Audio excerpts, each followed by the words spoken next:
살려고 일했던 노동자가 또 죽었다. 평택항의 부두에서 용역회사 지시에 따라 청소 작업을 하던 불과 23세 이선호 씨가 300kg가량의 개방형 컨테이너의 뒷부분 날개에 깔려 지난 1월 제정된 중대재해처벌법에는 즉 2024년까지 계속 죽어서 희생되어도 그 책임 회피가 가능하고 5인 미만 사업장은 영원히 죽음의 사각지대로 이들의 죽음으로 만들어진 법이 이들의 죽음에게도 적용되지도 못한 정치적 생생이 매우 허망합니다. 지금이라도 지난 1월에 제정된 법의 허점을 철저하게 보강해서 이러한 억울한 죽음이 더 이상 발생되지 않게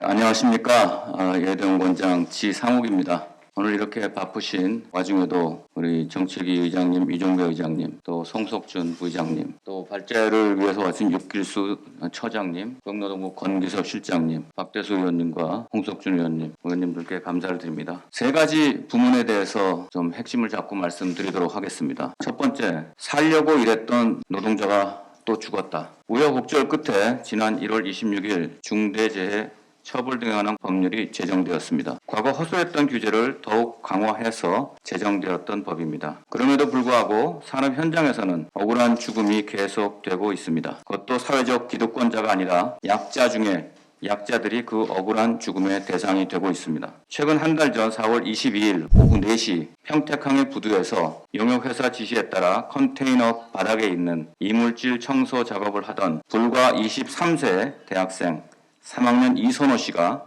300kg가량의 개방형 컨테이너의 뒷부분 날개에 깔려 사망했습니다. 스스로 학비와 생활비를 벌고자 하였던 우리 사회의 청년입니다. 이러한 죽음을 끊임없이 반복시키는 죽음의 고리인 하청에 의한 비정규직과 안전비용이라는 단어들이 자리 잡고 있기에 분노와 절망감은 더 클 수밖에 없습니다. 두 번째, 얼마나 더 죽어나가야 우리는 법으로 이런 억울한 죽음을 끊어낼 수 있는가? 지난 1월 26일 새롭게 정비된 중대재해처벌법은 이러한 죽음에 원초적 책임이 있는 기업 등에게 그 책임을 강화했습니다. 이미 실행되고 있는 김용균법 또한 개정된 산업안전보건법으로 법적으로 다양한 고용 형태의 노동자들이 고용 대상이 되며 근로자의 긴급 대피권을 보장하고 있음에도 불구하고 이러한 법들도 무색하게 현재 이러한 억울한 죽음의 고리는 끊어내어지지 못하고 오히려 증가되고 있습니다. 현재 고용부의 통계에 따른 2020년 산업재해 사고 사망자는 882명으로 전년 대비 오히려 27명이 증가하였습니다. 세부 내용을 보면 전체 사망사고 발생 사업장에서 5인 미만 사업장이 전체 35.4%, 312명입니다. 그리고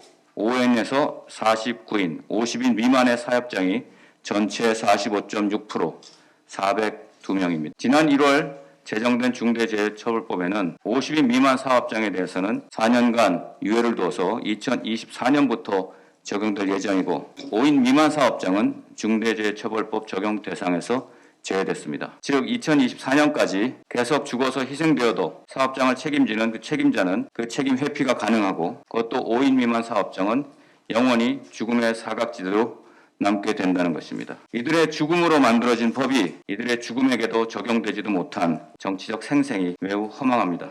세 번째, 더 이상 방치하지 말자. 이윤이 벌칙보다 훨씬 크면 절대로 근절되지 않는 것을 우리는 잘 압니다. 억울한 죽음이 현장에서 발생되었고 그들의 안타까움이 언론에 알려질 때 대신에 우리 정치권은 거길 찾아가서 억울한 분들께 애도를 합니다. 그러지 맙시다. 그것은 위로도 아니고 예의도 아닙니다. 지금이라도 지난 1월에 제정된 법의 허점을 철저하게 보강해서 이러한 억울한 죽음이 더 이상 발생되지 않게 해야 됩니다. 이러한 억울한 죽음을 막는 것은 헌법적 가치이고 이념도 여야도 아닌 것입니다. 모두 다 같이 행복하게 사는 사회를 위해서라면 이제 우리가 나서야 되지 않겠습니까? 사람의 생명을 구하는 데는 비용으로 되지 않는 것이고 기업이 사람의 생명을 지키면서 이윤을 추구하는 게 기업 영업활동에 저는 위축을 가져온다라는 얘기는 참 동의하기 어렵습니다. 한 사람 한 사람 우리 가족이고요.